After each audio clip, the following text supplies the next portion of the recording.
dan harusnya udah paham. Coba kasus kemarin TIK 2 itu kan dijadiin PSN coba. Jadi program strategis negara itu. Padahal itu kan punyanya Agung Sedayu itu tuh. Punya apa namanya? Punya grup Sedayu itu. Itu kan apa kebijakan punya orang, punya individual swasta dijadikan proyek strategis negara. Penguasanya, pemerintahnya itu semuanya melakukan perampokan atau melakukan korupsi secara sistematis dalam birokrasi gitu kan gitu. Jadi tidak hanya per orang gitu kan, tetapi ini secara berjamaah gitu kan, secara ramai-ramai gitu kan. Kalau kita lihat hari ini korupsi kan luar biasa.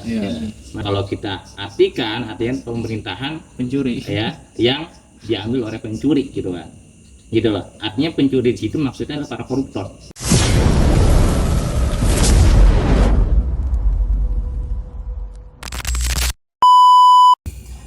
Oke, kembali lagi di Jebret. Oke, sobat Jebret sekalian, ya. Malam hari ini kita akan membahas tentang ini berhubungan dengan mana, karena kondisi negeri kita saat ini sedang tidak baik saja ya. Negeri kita sedang penuh dengan duka sebetulnya. Yang mana saat ini kan sudah ada kemarin itu sekitar 10 korban ya. 11. Udah 11 korban. Yang mana kita tahu di demo yang kemarin itu memang penuh dengan anarkis. Yang mana satu sisi masyarakat ingin menyampaikan aspirasinya, namun di dalam prosesnya itu ada kerusuhan. Namun kita bukan ingin membahas tentang demonya secara spesifik, tapi kita ingin membahas pada malam hari ini tentang bagaimana nasib dan arah bangsa ke depan. Jadi temanya adalah Indonesia Emas, harapan ataukah hanyalah angan-angan. Dan kebetulan malam hari ini kita spesial karena kita lengkap ya. Timnya kita lengkap. Kemarin mungkin banyak yang sedang bertugas diplomatik sedang berdinas di wilayah masing-masing. Baik, langsung saja ya kita masuk. Mungkin yang pertama, menurut abang-abang sekalian ya, jadi Indonesia Emas ini sebetulnya ini sebuah visi yang nyata atau hanya slogan atau omon-omon para pejabat sebenarnya? Gimana nih kalau menurut siapa dulu? Menurut Bung Rija, dari kanan dulu nih, dari anaknya. Ya, tadi langsung dibuka Twitternya. Allah, langsung biar kelihatan. Ya. Ganteng ya? Gantengnya langsung. Ya nanti takut ada yang tersinggung. Waduh, kameramen. Ya, lancar. Sangat menarik sekali ya untuk kita bahas tadi pertanyaannya. Ya. Dan kayaknya ngelihat sedap juga ya, karena nanti kan disaksikan oleh para penonton berkaitan dengan respon kita mengenai tadi pertanyaannya. Indonesia ini akan menjadi emas gitu kan di tahun yang akan datang, harapan atau angan-angan. Betul. Harapan dan angan-angan ini sebenarnya dua hal yang hampir mirip ya kan. Harapan itu kan sebuah keinginan yang memang itu sebuah visi yang nyata atau angan-angan gitu. Sebuah visi yang nyata atau hanya angan-angan doang. Angan-angan. Oke. Kalau visi yang nyata kan pasti kan jelas ya kan targetnya. Tapi kalau angan-angan itu kan hanya sekedar keinginan tapi tidak akan pernah terwujud kan gitu. Namanya angan-angan gitu. Tamani kalau dalam masyarakat namanya tamani. Dan satu lagi apa? Apa tuh? Raja harapan. Apa namanya? Taroji dan tamani gitu kan. Kalau taroji kan pasti, tamani kan angan-angan yang tidak tercapai. Nah, kembali lagi ya.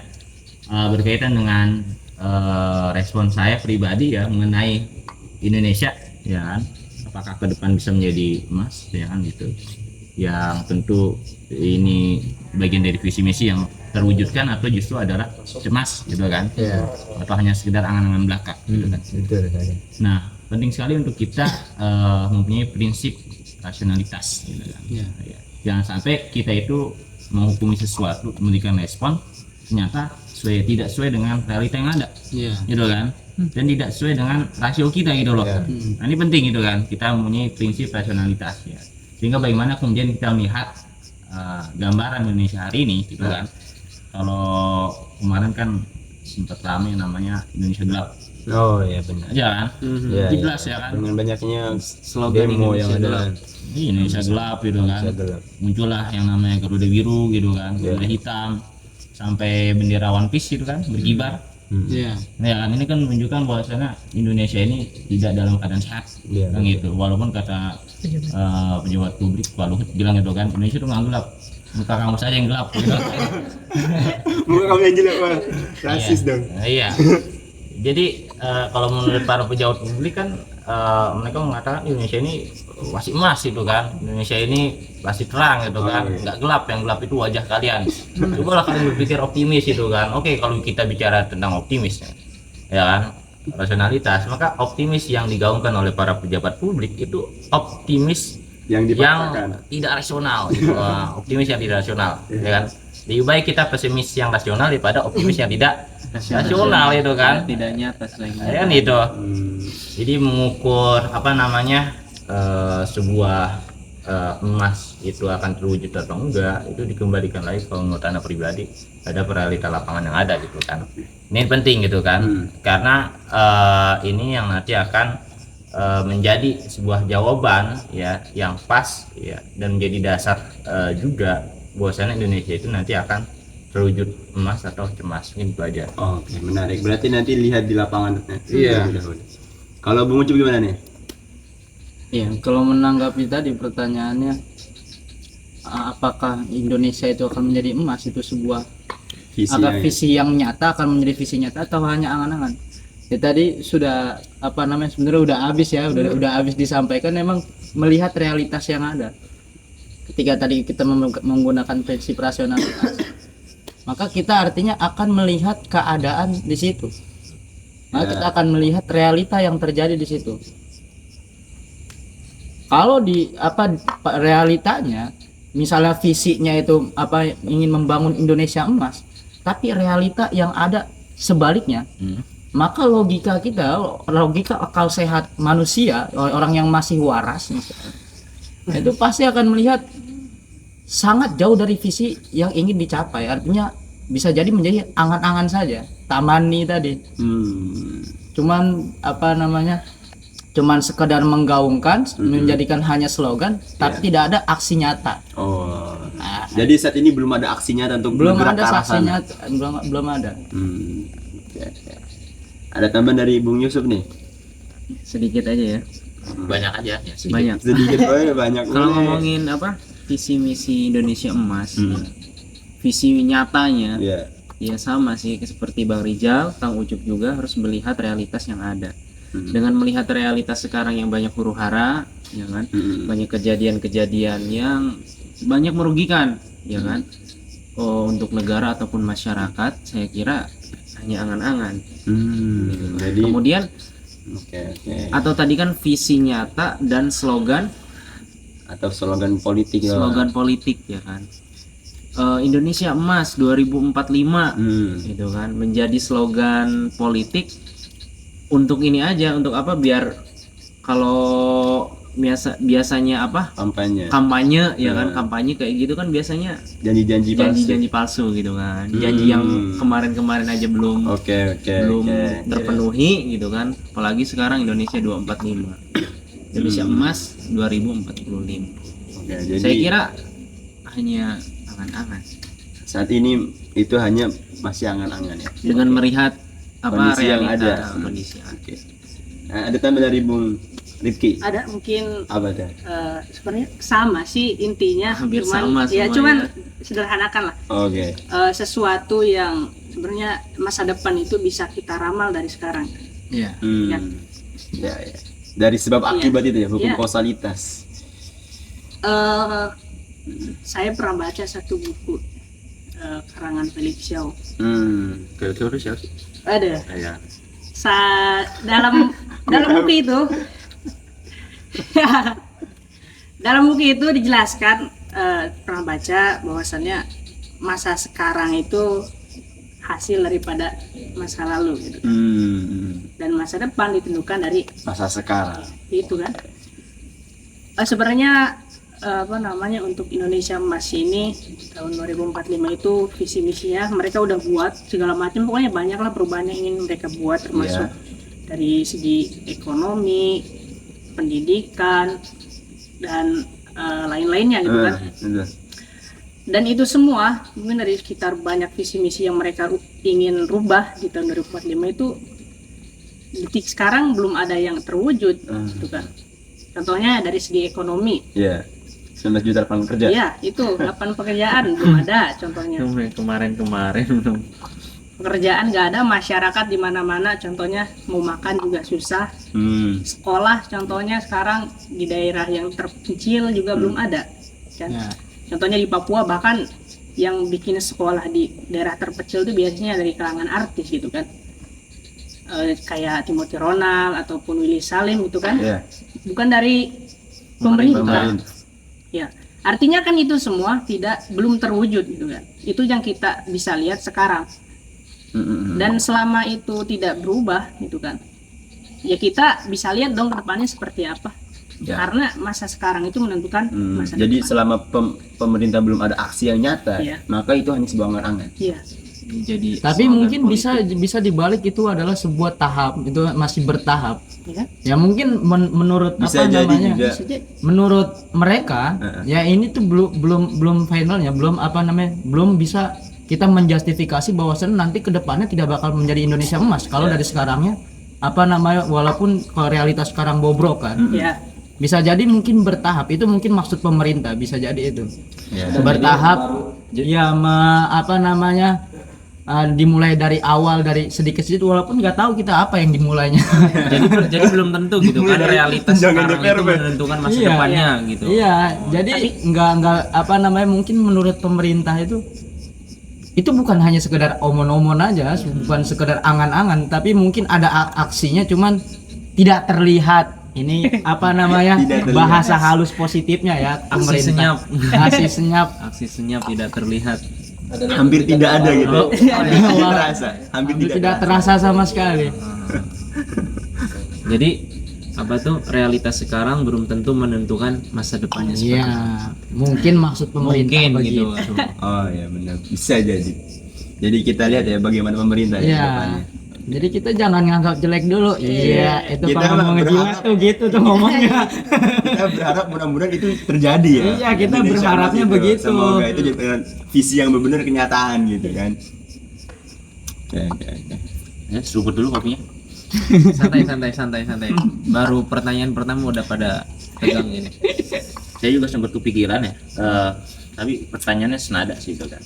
Kalau tadi kan Indonesia Emas gitu kan. Iya.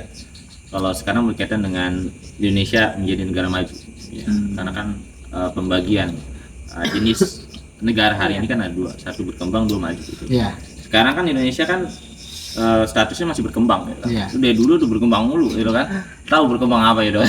apa yang dikembangkan? Iya, yang dikembangkan kan gitu kan? Investor asing mungkin. Aduh. Ya sampai sekarang belum pindah-pindah ya kan ke tahap negara maju gitu kan, seperti negara-negara Eropa gitu kan. Tapi yang jadi pertanyaan di tengah kondisi bangsa Indonesia hari ini ya kan, kita lihat bagaimana angka kemiskinan terus naik gitu kan. Ya, 19 juta lapangan pekerjaan tadi belum terrealisasi. Kemudian yang kedua adalah pendapatan ya sangat rendah, ya kan gitu kan. Pendapatan sangat rendah, kemudian cari lapangan pekerjaan sulit, ya kan. Masih banyak yang butuh lapangan pekerjaan, itu ada angkanya nanti dicek aja ya kan. Kemudian berikutnya adalah berkaitan dengan apalagi itu bahan pokok yang terus meningkat ya kan, buat kebutuhan sehari-hari gitu kan. Kemudian apalagi pendidikan ya kan, pendidikan mahal ya kan. Orang kalau mau pintar harus ngeluarin uang dulu yang banyak gitu kan. Kalau nggak punya uang ya udah nggak bisa dipintar gitu kan. Kemudian apalagi kesehatan ya kan, sama juga ya, sakit susah ya kan, bahkan mau meninggal pun atau pas meninggal pun susah juga harus nyari kuburannya bayar lagi bayar lagi. Kan? Serba bayar ya, hidup Udah sampai hidup. mati. Belum yasinannya. Ya kan, pokoknya banyak hal lah gitu kan. Kira-kira gimana nih menurut teman-teman sekalian ya kan, terkait negara Indonesia ini kira bakal sampai gak ke tahap negara maju gitu kan, dengan kondisi saat ini yang tadi problematiknya sangat banyak. Mungkin silakan siapa dulu dari siapa namanya, Bung Wadila mungkin. Iya. Iya tadi yang Anda bilang itu kan, apa namanya, mungkin masih ada apa namanya, kalau kita berpikir positif dengan pemerintah, ya mungkin ada aksinya, cuman tidak terlihat dan senyap mungkin kan. Itu masih bertahap mungkin. Kan Indonesia ini kan luas banget ya. Luas. Kalau Jepang, apalagi Singapura yang cuman nggak lebih gede Jakarta daripada Singapura. Tapi lebih maju ini Singapura kan. Tapi kuat Indonesia ya. Iya. Kuat gitu kan. Kuat dari segi apa nih? Kuat bertahan gitu kan. Oh, bertahan dalam menuju tadi lah, menuju ke perangkutan gitu kan, dan juga tadi kemunduran gitu kan. Ya mungkin semuanya kan nggak instan. Bayangan aneh gue pikir kalau Indonesia mungkin daerahnya segede Malaysia mungkin bisa nggak bertahan lama gitu kan. Tapi karena memang tadi jelasin Fadil besar itu kan. Jadi karena wilayah yang besar, ya sebenarnya yang banyak ya kan. Pertumbuhannya pun juga tidak seinstan itu ya, tidak secepat itu. Iya, jadi mungkin rada ribet ya karena apa namanya, Indonesia itu luas. Jadi untuk menjadi negara negara berkembang ke negara maju itu mungkin rada sulit karena harus mengayomi mungkin yang di Papua, walaupun nggak kelihatan diayomi apa enggak itu. Nah itu mungkin apa namanya, mungkin ngurus satu-satu dulu, ketika udah stabil di setiap daerah sudah mendapatkan, baru mungkin bisa menjadi negara maju mungkin. Tapi cukup tuh 5 tahun. 5 tahun ya nggak cukup, makanya ada yang menggaungkan 3 periode dulu tuh. Karena pengen mungkin mewujudkan Indonesia ini. ingin menwujudkan Indonesia emas lagi. Makanya sempat kepikiran juga ketika pas masa-masa kampanye gitu kan, pilpres gitu kan, kampanye gitu kan, sampai menjanjikan ketika nanti saya jadi presiden, wakil presiden, nanti kita akan bangun 40 kota setara Jakarta. Setara Jakarta gitu kan. Padahal Jakarta aja dengan kondisi yang sampai hari ini kan seperti ini itu kan butuh puluhan tahun kan. Proses panjang ya. Apalagi waktu mereka menjawab 5 tahun 10 tahun ya kan. Sama kayak rasio kita menolak gitu kan. Tapi kan apa ya, proses untuk mendukung Indonesia supaya maju itu salah satunya banyak usia produktif. Indonesia ini kan salah satu banyak juga usia produktif. Usia produktif lebih banyak daripada usia tidak produktif. Bonus demografi ya. Bonus demografi. Tapi kenapa gitu masih belum bisa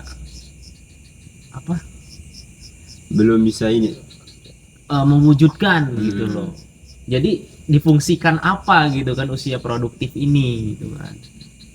Kalau mau tadi Indonesia maju, Berarti artinya apa namanya, ada kelalaian pengayoman pemerintah terhadap masyarakat. Berarti ada kelalaian di situ. Kalau tadi usia produktif tidak digunakan atau tidak difungsikan oleh pemerintah dengan hal yang baik, disita negara. Iya. Ya berarti ada kelalaian, ada kesewenang-wenangan lah. Kesewenang-wenangan dari pemerintah. Udah dicuekin aja, udah kita ngurus yang lain aja. Ya mungkin itu. Tidak digunakan dengan baik ya. Tidak digunakan dengan baik apa tidak difasilitasi gitu. Yang lain kita lihat usia produktif ya. Bahasanya bonus demografi ini kan banyak ya, meningkat ya kan. Iya. Di tahun-tahun sekarang gitu kan. Tapi yang saya lihat yang kemudian menjadi problem ya. Jadi banyak dari sarjana ya di Indonesia, lulusan dari universitas ataupun banyak dari lulusan dari SMA, SMK gitu kan, STM gitu kan. Itu pendidikan Indonesia itu gagal ya dalam mencetak ataupun menjadikan seseorang itu orang yang memang siap untuk diterima di sebuah lapangan pekerjaan ya. Artinya gagal menyiapkan basic untuk mereka gitu kan. Ya kan, membekali keilmuan untuk mereka gitu kan. Sistem pendidikan ini gagal gitu kan. Sehingga ketika mereka lulus, walaupun tadi bahasanya terjadi bonus demografi itu kan, mereka yang sudah lulus sarjana, mereka yang sudah lulus STM, SMK dan sejenisnya itu merasa kurang percaya diri, ataupun mereka itu bisa jadi seringkali ditolak ketika melamar pekerjaan. Karena apa? Karena basic mereka itu tidak sesuai dengan kebutuhan pasar gitu. Iya. Sehingga yang terjadi apa? Ya kan? Yang terjadi pengangguran banyak gitu kan. Jadi kan salah satu faktor tadi sistem pendidikan Indonesia gagal gitu kan. Dalam kemudian menciptakan pelatihan vokasi gitu kan. Ada generasi muda untuk siap terjun ke daerah pasar gitu kan. Itu satu isinya ya kan. Kemudian di sisi yang lain kan tadi kan sampaikan Bung Fadilah itu kan pemerintah nggak serius nih, ya kan, untuk bisa memanfaatkan bonus demografi ini gitu kan. Produktif. Kalau memang serius, artinya kan lapangan pekerjaan masih dibuka dong, ya kan, diperbanyak, diperluas gitu kan, supaya bonus demografi ini bisa bermanfaat gitu kan. Kemudian persyaratan-persyaratan yang ketat itu harusnya dilonggarkan sedikit gitu kan, ya kan gitu. Artinya jangan terlalu ketat-ketat amat lah gitu kan, supaya mereka juga bisa kemudian terjun di dunia pekerjaan gitu kan, supaya bermanfaat juga. Kalau nggak begitu kan apa namanya, terjadi yang namanya banyaknya pengangguran kan hari ini. Angkanya terus meningkat, dua hal itu sih. Ya sedikit ya. Memang kalau kita ngomongin tentang demografi pasti nanti nggak jauh-jauh dari sistem pendidikan. Karena yang namanya sistem pendidikan itu kan ibarat kayak yang akan membentuk generasi ke depan gitu. Bengkelnya di situ, pabriknya kan. Ya kan. Gaya kalau kita mau lihat Indonesia ke depan bagaimana ya, kita lihat dulu sistem pendidikannya. Karena mereka-mereka yang saat ini SMP, yang mereka saat ini SD, SMA, mereka kelak yang akan menggantikan pemimpin saat ini. Jadi kalau sistem pendidikan tadi yang dibilang gagal, kalau kita lihat di mana sih sebetulnya permasalahan yang fundamental dalam sistem pendidikan kita? Memang kalau kita lihat memang banyak sekali ya. Tapi kalau diantaranya adalah kita lihat bagaimana kesejahteraan guru itu. Yang saat ini kan ya Allah, guru itu dibayar berapa sih? Sehingga apalagi yang honorer. Oh iya, bahkan mungkin ada yang nggak dibayar. 3 bulan nunggak gitu kan. Iya. Ada yang gitu. Bahkan lebih parah lagi kemarin sampai ada yang bilang Waduh, guru adalah Oh itu ya. Yang asli cuman pidatonya Gibran. AI-nya kemarin klarifikasi. AI ya. Klarifikasi. Jadi kalau bahkan ya memang benar tadi, kalau misalkan saat ini guru itu dipandang sebagai beban negara yang tadi, ya lalu kalau itu dipandang beban, Ya ngomong nggak sekolah. maka sangat wajar apabila guru itu tidak diperhatikan dengan baik kan gitu. Kalau guru itu tidak diperhatikan, tidak disejahterakan dari sisi ekonominya, bagaimana guru itu memfokus dalam mendidik bangsa ini kan? Ibaratnya gitu ya. Yang ngomong itu nggak sekolah itu. Memang saat ini tuh kalau kita lihat ya guru-guru saat ini tuh ya Allah. Guru itu harus ikhlas. Guru tidak ya benar. Kalau mau cari duit itu jadi pedagang. Guru itu amal jariah ya. Amal jariah. Ya udah kalau gitu Bapak sebagai Menteri Agama ya lu nggak usah digaji. Dijelasin lagi kalah. Kan Menteri Agama ya kan? Iya. Kalau mau nyari duit, Bapak buka usaha. Dengan segampang itu ngomongnya. Enggak, itu kan AI. Iya. AI ya. Banyak yang blunder AI ini. Terus kemarin juga sebenarnya yang masih kita bahas itu terkait dengan Indonesia Emas itu kan, yang menjadi permasalahan diantaranya juga itu kan, masih banyak oligarki gitu kan. Oligarki apa tuh bang? Oligarki di berat bahasan mungkin kan ada sahabat jebret yang mungkin belum memahami oligarki itu apa. Oligarki orang besar lah intinya. Ntar teman-teman bisa searching. Pemilik modal. Iya, orang-orang pemilik modal ya. Orang bermain di balik layar gitu kan. Yang menjadi salah satu penghambat daripada Indonesia Emas itu kan banyak oligarki ataupun korupsi juga yang masih melanda ya di Indonesia itu banyak. Apa sih jaminannya gitu kan kalau oligarki ataupun para koruptor ini bisa diberantas gitu kan? Jaminannya untuk Indonesia Emas tahun 2024 itu apa? Ya pasti terjamin lah. Itu kan akar masalah paling fundamentalnya kan di situ. Selain dari pendidikan itu kan kita itu ibaratnya di boneka doang, digerak-gerakin. Jadi ya udah, apa namanya ekonomi itu berputar di sekelilingan mereka sang pemilik modal, maka itu nama oligarki. Ketika diberantas koruptornya, ketika diberantas para oligarkinya yang sekarang digaungkan nanti apa namanya para oligarki 9 naga ingin digantikan nama 9 haji cenah. Iya. Ya tidak menutup kemungkinan walaupun bergelar haji itu tidak melakukan dosa kan. Ya. Ya nggak usah kasih itu lah. Itu kan apa namanya kalau koruptornya diberantas artinya kan keuangan sistem keuangan kita stabil. Ketika oligarkinya diberantas artinya sistem ekonomi kita ini bisa dikendalikan sepenuhnya oleh pemerintah tanpa ada campur tangan orang di layar belakang. Jadi lepas dari keterikatan mereka. Lepas, artinya apa namanya bisa bergerak bebas sesuai dengan harapan. Iya. Ketika itu apa namanya itu jaminannya ketika jika diberantas, ketika disingkirkan orang-orang yang bermasalah, nah itu baru bisa. Jadi harusnya tanpa ada donatur ya kan, oligarki kan sebenarnya donatur ya, oligarki itu. Tapi memang ya terkait tadi apa jaminannya, memang kalau kita bahas tadi disinggung dengan oligarki, memang pertama kan sobat jebret sekalian juga mungkin ada yang belum memahami tentang atau belum merasakan keberadaan oligarki itu. Memang kalau kita lihat sebetulnya cukup sulit untuk merasakan apakah pemerintah, apakah orang-orang yang saat ini mereka menempatkan kursi-kursi jabatan pejabat itu, apakah mereka ini Oligarki. manusia asli atau hanya boneka. Itu kan untuk melihat hal itu tuh cukup sulit sebetulnya. Kan gitu. Tapi sebetulnya kita bisa lihat dari mana, dari kebijakan-kebijakan yang mereka keluarkan. Ada indikasi. Ya, apakah kebijakan yang mereka keluarkan ini untuk masa depan rakyat, masyarakat, kebaikan bersama, atau untuk kepentingan segelintiran orang. Jadi para pengusaha-pengusaha itu kan dari situ kita lihat. Nah, ya saat ini kita bisa rasakan lah kebijakan-kebijakan yang ada, bagaimana pajak itu ditaikan. Dan harusnya udah paham. Coba kasus kemarin TIK 2 itu kan dijadiin PSN coba. Jadi program strategis negara itu. Padahal itu kan punyanya Agung Sedayu itu tuh.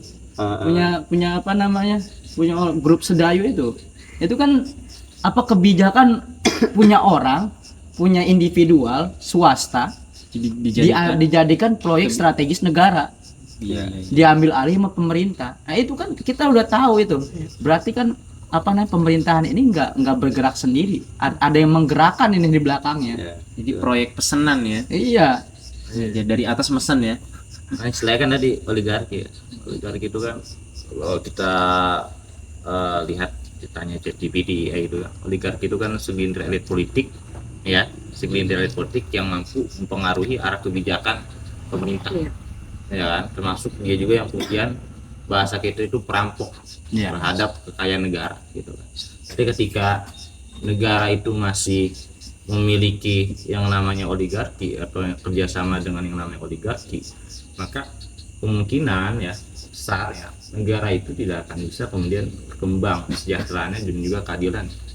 Oligarki itu bagaikan kuman ya yang melekat pada tubuh gitu kan. Artinya manusia itu tidak bisa sehat secara sempurna yang sampai kuman itu kemudian dilepaskan dari tubuh itu atau dibersihkan dari tubuh itu. Ada selagi masih melekat, maka negara itu tidak akan bisa yang namanya sehat dari yang namanya kesejahteraan dan juga keadilan gitu kan. Nah kembali lagi, dan ada istilah yang menarik juga sebenarnya, Indonesia ini masih berdemokrasi ya atau justru salah satu bagian namanya kleptokrasi ya. Kleptokrasi itu bagian dari demokrasi itu sendiri.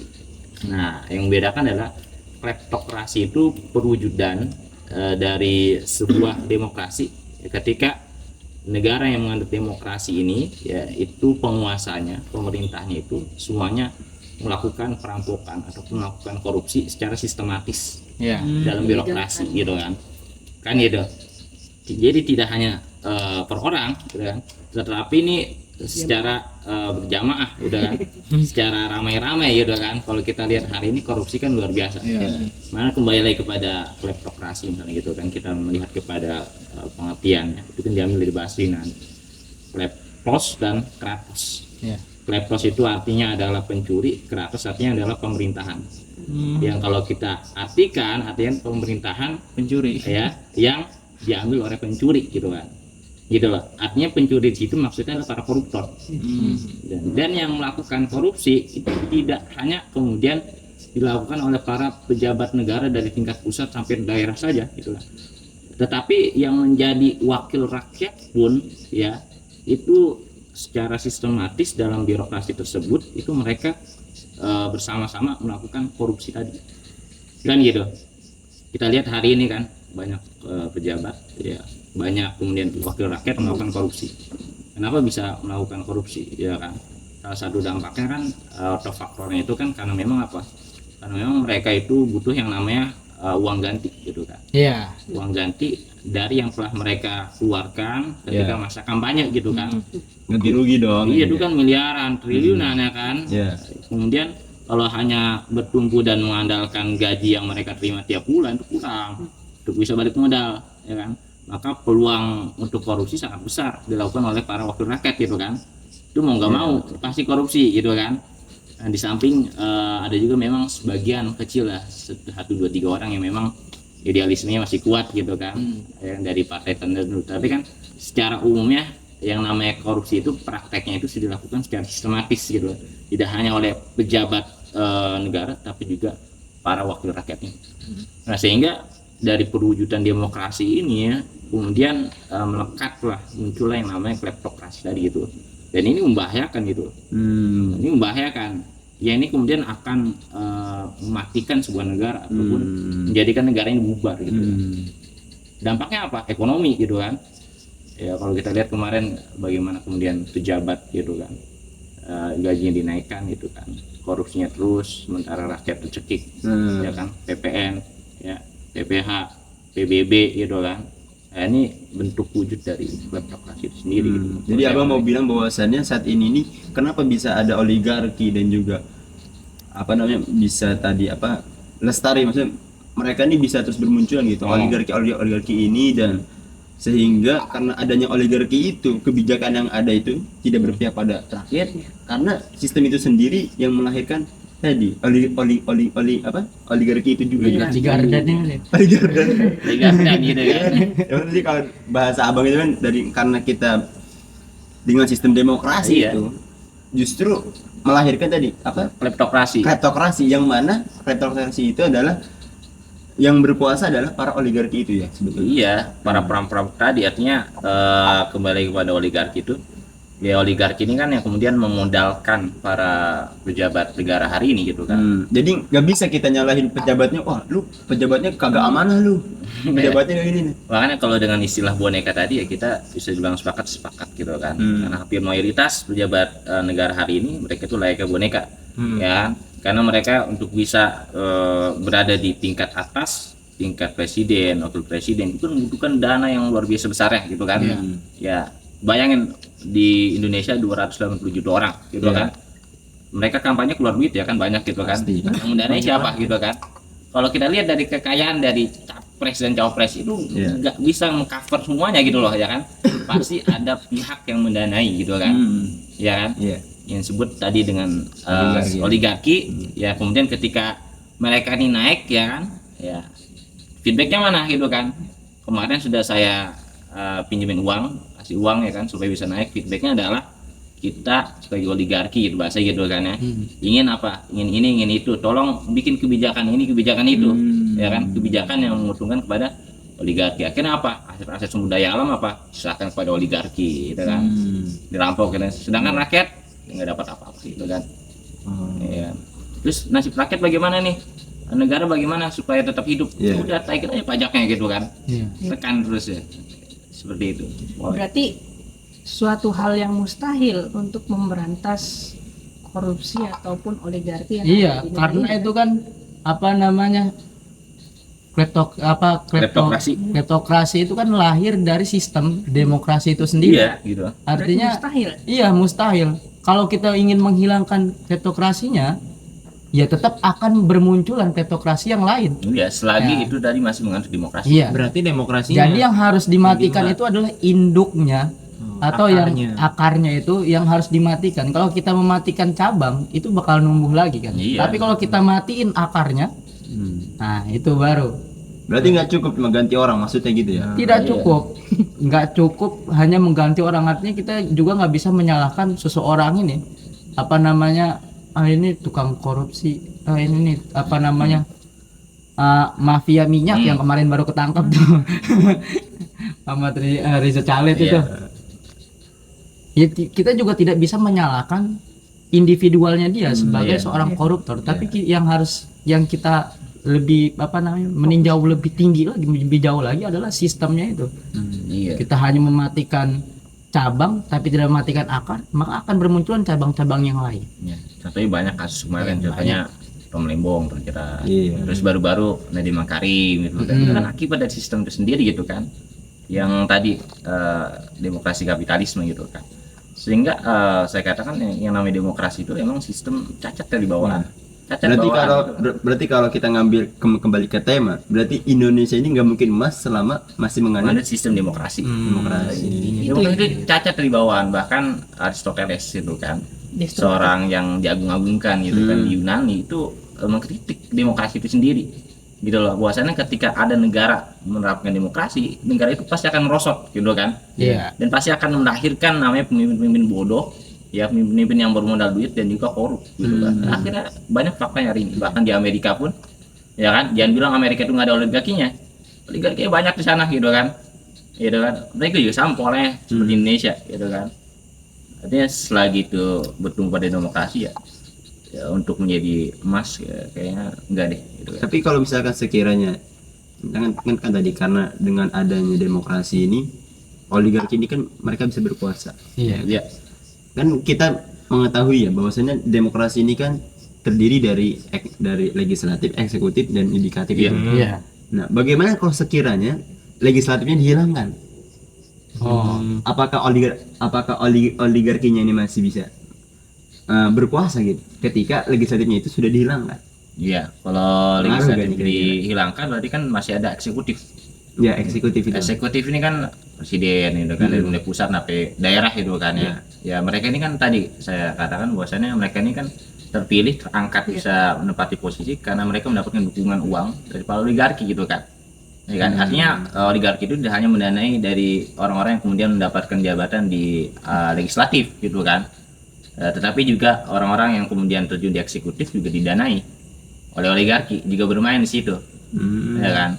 Kalau memang tadi legislatif dibubarkan, ya kan, paling kan problem dari demokrasi itu kan ini hukum, ini siapa yang mau legislasi gitu kan?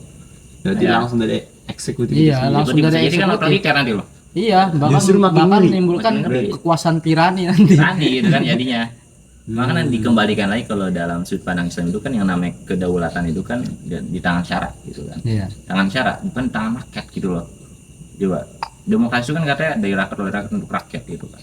Dari Aristoteles ini semu dan juga tidak bisa terrealisasi. Masa masyarakat secara keseluruhan kemudian membuat hukum gitu kan? Ya kan? Artinya kan nggak sesuai dengan definisi ya kan, atau slogan yang dibawa oleh demokrasi itu sendiri gitu kan.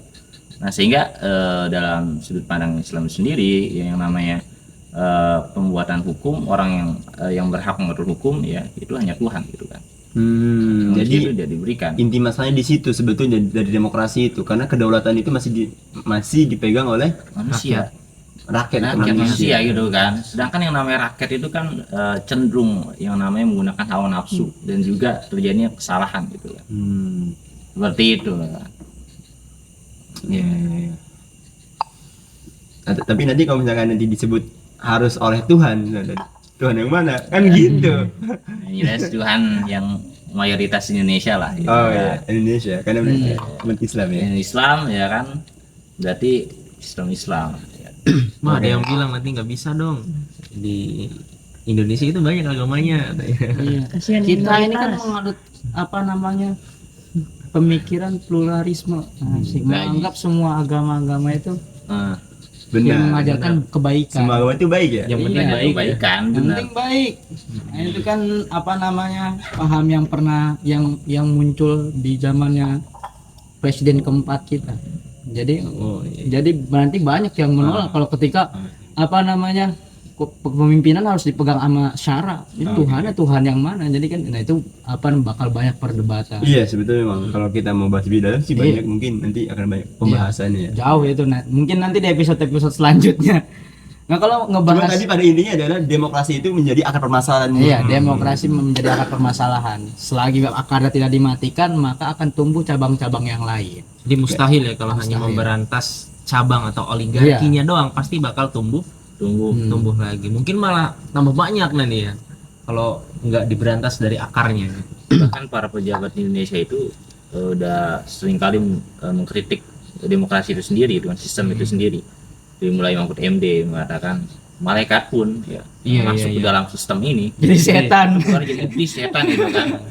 Bahkan kemudian pernyataan yang baru muncul dari Yusril Iza Mahendra gitu kan, yang menyatakan bahwasannya sistem ini itu tidak mampu untuk kemudian memunculkan orang-orang yang pintar politik untuk tampil di permukaan gitu kan, untuk tampil di lapangan gitu kan.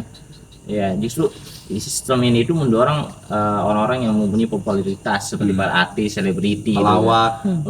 Kira-kira kan banyak itu kan di DPR itu kan. Yang terjadi apa? Ya, rusak gitu kan. Karena orang yang paham politik ya kan, yang tahu tentang ketenagaraan gitu kan, itu kemudian tidak bisa mendapatkan peluang yang luas gitu kan. Orang-orang yang mempunyai integritas tinggi, akademisi itu kan, itu tidak dapat peluang gitu kan. Karena yang dinilai dari demokrasi itu sendiri adalah popularitas, kemudian kekayaan itu. Orang nggak punya duit ya kan, walaupun dia punya kemampuan tinggi ya kan, punya kepemimpinan yang bagus, dia kalau nggak punya uang ya nggak bisa dia. Kecuali satu, ada caranya dia. Apa tuh? Hidup menjilat.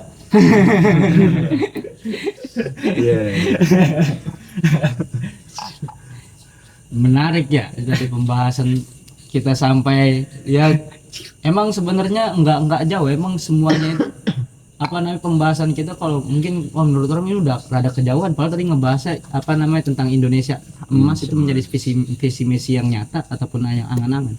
Itu sebenarnya tadi kita ngebahas adalah latar belakangnya. Ya oke, kita balik lagi lah. Apa namanya?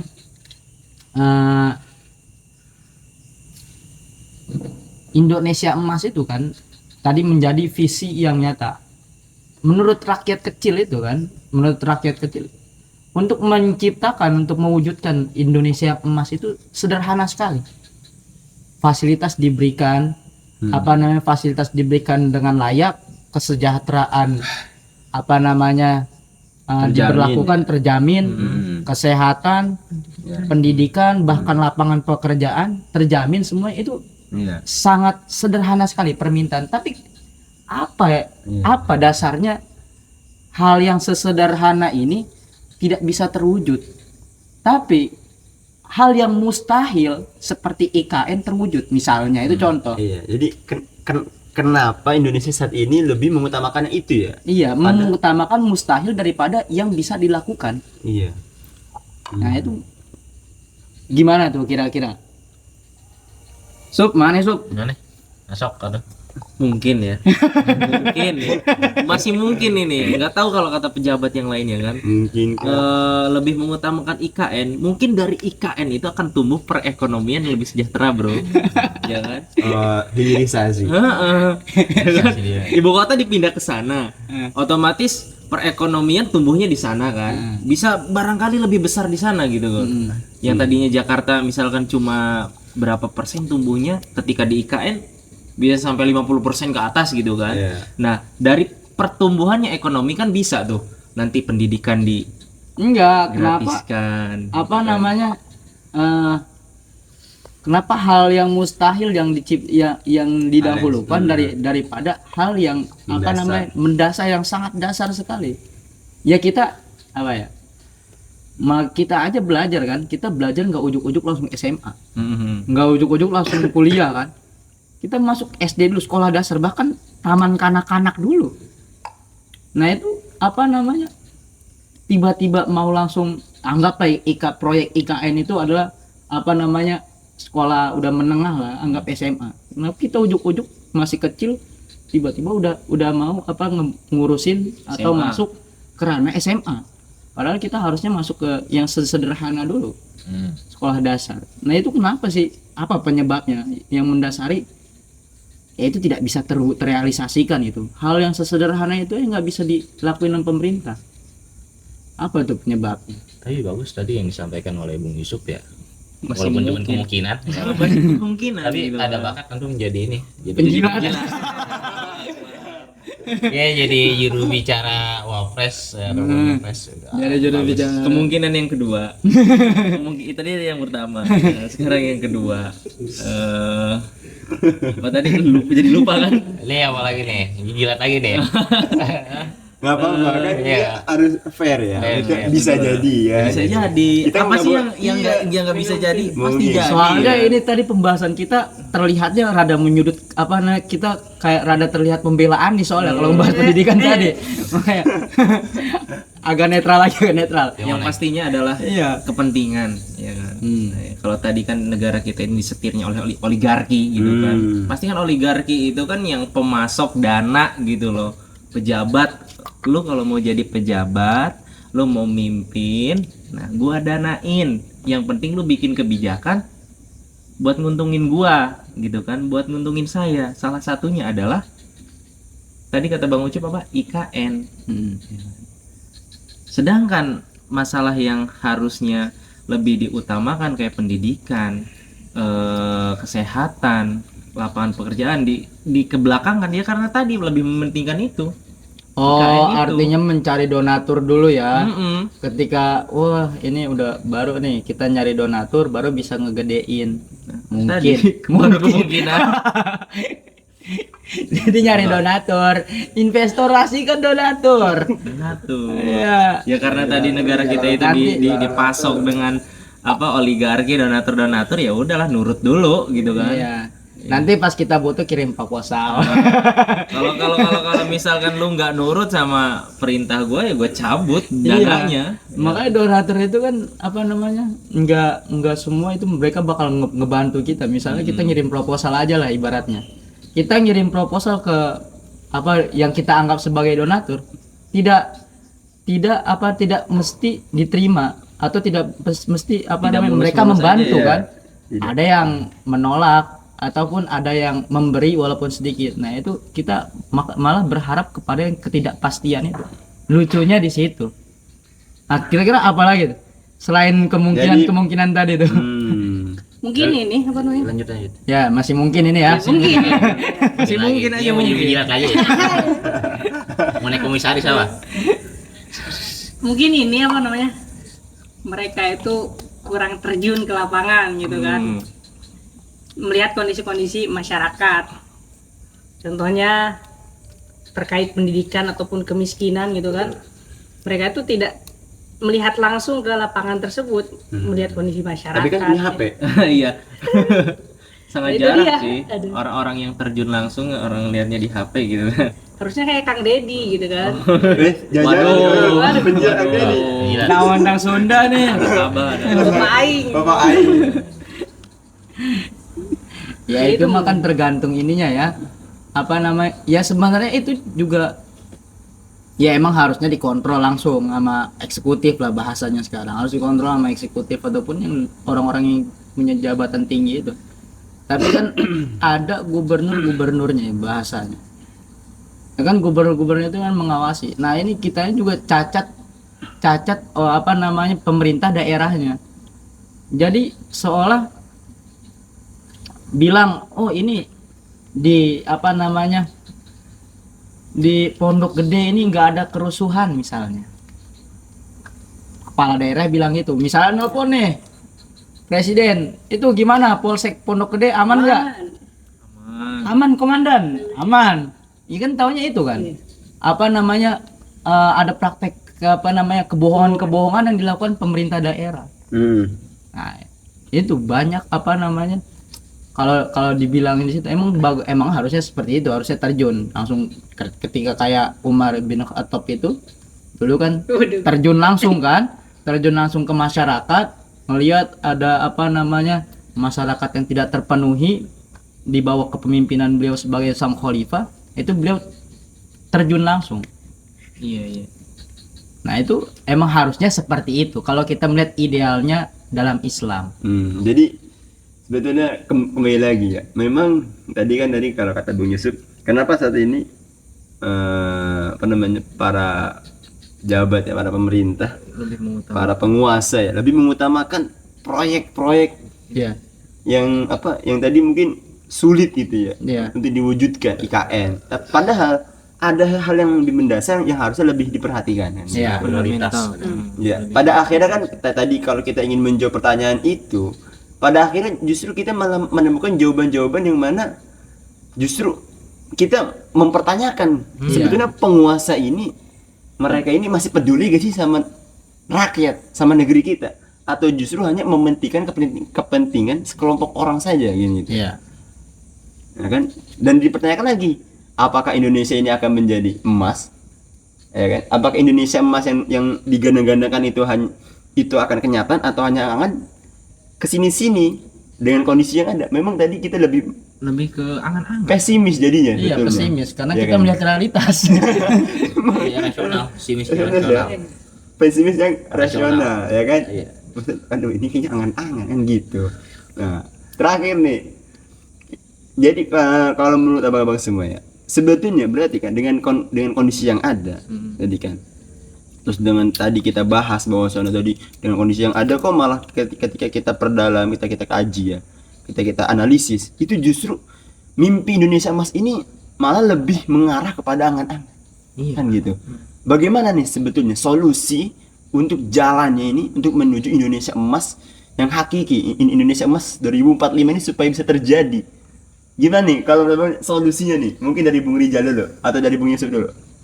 Ya nanti Bang Rizal closing statement aja. Oke, dari Bung Yusuf dulu. Jadi apa ya pertanyaan? Solusinya. Solusinya. Kan tadi kita ngomongin masalah terus nih. Solusinya agar menciptakan Iya. Indonesia Emas. Mungkin jangka pendek dan jangka panjang nih. Nah, jangka pendeknya dulu aja. Oke. Jangka pendeknya nggak usah lah, jangka pendek langsung aja jangka panjang. Oke, Ribet ya jangka pendek mah. Kelamaan. Iya kelamaan. Jadi untuk menciptakan Indonesia Emas. artinya itu kan masyarakatnya harus terpenuhi dulu, rakyatnya yang ada dalam pemerintahan atau dalam negara itu harus terpenuhi dari segi kesejahteraan ataupun keadilan. Iya. Jadi harus terpenuhi dulu hak-hak internalnya, hak-hak negara terhadap rakyatnya harus terpenuhi. Apa yang dimau rakyatnya itu harus diwujudkan. Hal yang sederhana misalnya kayak tadi contohnya fasilitas dan pendidikan serta kesehatan yang gratis itu diwujudkan, nah itu akan menciptakan Indonesia yang emas. Terlebih kalau rakyatnya itu satu pemikiran, satu perasaan. Jadi pemikirannya sama nih. Mau pemikiran dia sama saya memiliki pola pikir yang sama, perasaannya juga sama. Artinya kan tidak ada gontok-gontokan. Enggak ada yang ini pengennya kayak begini, yang ini pengennya begitu. Nah, artinya sama-sama ingin membangun Indonesia yang lebih maju tanpa ada anarkisme. Jadi visi itu tuh harus ditanamkan gitu kepada seluruh rakyat Indonesia bahwasanya kita ini harus berubah menjadi lebih baik gitu. Iya, kita harus berubah. Kalau bahasanya Habib Rizik itu revolusi akhlak. Revolusi akhlak kita memperbaiki ini khususnya untuk pemerintah itu harus terjun langsung ke masyarakat, itu menyatukan perasaan masyarakat, menyatukan pemikirannya untuk untuk mencapai visi misi yang besar itu. Nah, harusnya seperti itu. Solusinya. Jadi Bung Yusuf nih ada tambahan nggak? Gimana Langsung nih, menurut Bung Yusuf? saja. Langsung nih. Rijal saja. Langsung nih. Gimana Bung Rifki nih? Pendapatnya. Solusi kan? Iya, solusi jalan untuk menuju Indonesia Emas 2045. Solusi 25 tahun lagi, 20 tahun lagi. Bentar lagi. Kan targetnya 100 tahun. 20 tahun lagi. mereka ingin Indonesia emas tahun 2045. Tergantung. Kalau mereka masih pengen pakai demokrasi ya nggak ada solusi dan. Oh, karena kita udah bahas tadi kebobrokannya seperti apa, gitu kan. Artinya kalau selama masih mau demokrasi yang dari demokrasi itu melahirkan pencuri itu sendiri gitu kan, nggak ada solusi gitu. Kalau masih Jadi mau, ganti sistem. ya nanti dilanjutkan sama Kang. Baik, langsung. Nah, ini Menarik yang closing ditunggu-tunggu. statement paling ditunggu-tunggu nih. Gimana nih? Iya, Kang Rijal. ini yang paling tunggu-tunggu ya. Jadi kalau Ya, ketika kamera Kang juga Rijal mau penasaran. ngomong itu dibuka ini ya. Kuplungnya dibuka ya. Iya. Dulu kan supaya ini aja sih lebih apa namanya? Biar kelihatan introvert. Introvert ya. Sabar ya kameramen kita. Sedikit lagi nih. Berapa menit lagi? Sedikit lagi ya? Oke. Ya. Oke, closing statement ya. Dari panjang lebar tadi kita membahas tentang Indonesia emas atau cemas, ya, apakah ini harapan yang terwujud ataupun hanya sekedar angan-angan. Ya, tadi juga kita tadi sudah membahas dari mulai apa namanya peluang, ya, kemudian juga membahas tentang hambatan-hambatannya, juga membahas tentang apa namanya problem-problemnya gitu kan. Nah, maka bisa kita simpulkan secara keseluruhan bahwasannya hal ini gitu kan itu dapat bisa diselesaikan dan juga dapat bisa kemudian Indonesia itu mendapat yang selama ini diangan-angankan ataupun yang diimpikan, yaitu Indonesia emas, ya, ketika ada perubahan secara totalitas, ya, perubahan secara totalitas. Artinya apa? Perubahan ini itu tidak hanya kemudian mengganti para aktor-aktornya, tidak hanya mengganti para pejabat negaranya, tetapi juga sistem yang kemudian mempengaruhi kebijakan dan para pejabat itu semua gitu kan. Sehingga harus ada sistem yang kemudian dipakai gitu kan untuk menggantikan sistem demokrasi kapitalisme ini gitu kan. Yaitu sistem yang memang sudah terbukti selama berabad-abad, ya, dan juga dapat menghasilkan yang namanya keadilan, kesejahteraan, kemudian juga mewujudkan kemaslahatan bagi umat, tidak hanya umat Islam, ya, tetapi umat luar Islam. Ya, maka sistem Seluruh apakah manusia. itu? Ya, sistem Islam gitu kan. Kenapa sistem Islam? Ya, tadi pertama, Islam ya tidak hanya sekedar agama ritual, tapi juga punya sistem pemerintahannya yang dicontohkan oleh Nabi, kemudian dilanjutkan oleh generasi berikutnya yang disebut dengan para khulafa gitu kan. Dan pemerintahan Islam ini berjalan sampai 13 abad lamanya gitu kan. Ini adalah pemerintahan yang paling lama dalam sejarah, yaitu berkuasa di muka bumi ini, ya kan. Itu pertama. Kemudian dari sistem Islam ini sendiri juga sudah terbukti gitu kan, bagaimana prestasi gemilang dari sistem Islam kemudian menghasilkan para cendekiawan, para pemuda, para umara atau para pemimpin yang mempunyai integritas yang baik, tinggi, kemudian pemikiran yang tinggi, intelektual yang bagus, ya kan. Bukan justru sebaliknya, yaitu orang-orang yang bodoh dan juga termakan yang namanya dalam lubang kemaksiatan. Itu dua. Kemudian yang ketiga, ya, kenapa harus sistem Islam? Karena dengan sistem Islam inilah sistem yang memang diridhoi ya oleh Allah Subhanahu wa taala, ya kan? Sistem yang memang Allah berikan, wajarkan kepada seorang nabinya, Nabi Muhammad, ya, utusan terakhir bagi kita semua. Kan itu kan yang kemudian membawa Islam jadi sebagai sistem kehidupan, ya. Yang kemudian apa? Yang kemudian tidak hanya khusus untuk umat Islam saja, tetapi juga untuk umat yang lainnya. Ya, bahkan dari hasil sistem ini juga, ya, yang tadi berlandasan dengan Al-Quran dan Sunnah, yaitu bisa sesuai dengan apa namanya pemikiran manusia, ya, sesuai dengan fitrah manusia dan juga memuaskan akal gitu, sehingga tidak ada yang namanya kejanggalan, tidak ada yang namanya kecurangan dan juga ketidakadilan dalam sistem ini. Karena sistem ini tadi konsepnya adalah didesain oleh Tuhan langsung, itu Allah Subhanahu wa taala. Sehingga ketika sudah didesain oleh yang Maha Pencipta, ya kan, yang membuat manusia, menjadikan manusia, maka dia yang lebih tahu tentang bagaimana maslahat manusia, kemudian kebutuhan manusia dan juga masalah-masalah manusia. Itu artinya seluruh problem yang ada yang tadi kita bahas panjang lebar sampai di kesempatan malam hari ini, itu semuanya sudah termaktub dan tertulis dalam Al-Quran dan As-Sunnah. kembalikan lagi kepada tadi sistem Islam sendiri yang berlandaskan kepada kedua hal itu. Dan tentu saja itu harus diperlukan usaha dan juga perjuangan itu sendiri. Iya, betul. Tidak bisa ujuk-ujuk gitu. Iya, memang proses panjang. Proses panjang ya. Iya gitu. Kalau ada yang bilang mustahil, sebenarnya nggak mustahil gitu kan. Jadi kita harus ngaji dulu nih. Harus ngaji gitu. Belajar lagi Harus belajar lagi gitu. tentang bagaimana Islam itu ngurusin umat gitu ya. Iya, jadi bukan dengan revolusi, ya kan? Karena kita pernah revolusi dulu 98, tapi apa yang terjadi, ya kan? Apakah membaik? Ternyata tidak, gitu kan? Justru terulang lagi, restart lagi dari nol, gitu kan? Apakah nanti Indonesia mau seperti ini lagi, gitu kan? Ya. 98 lagi? Oke. Nah, berarti kan revolusi bukan jalannya, kudeta bukan jalannya, ya kan? Berarti ketika hal-hal yang sudah terbukti salah, gitu kan, dalam memperbaiki keadaan masyarakat, maka butuh yang namanya tadi kepada sistem yang sudah teruji. Ya, menarik. Ya, jadi sobat jebret sekalian, ya. Jadi apa yang sudah disampaikan oleh akang-akang kita, oleh Bung Rijal, ya, Bung Rifki, Bung Ucup dan Bung Yusuf, ya. Semoga dari pembahasan kita ini apa ya? Bukan hanya sekedar tontonan habis sudah dilupain gitu. Iya. Tapi justru menjadi renungan buat kita semua, Betul. buat seluruh masyarakat Indonesia. Bagaimana solusi ke depannya? Yang mana sudah kita lihat terpampang di depan mata, kerusakan yang ada, kebobrokan yang ada dari pejabat itu sendiri, kebijakan yang dikeluarkan. Apakah cukup dengan reformasi, dengan mengganti orang-orangnya aja, aktor-aktornya aja, ya kan? Apakah kita ingin melakukan aksi seperti di tahun 98 itu?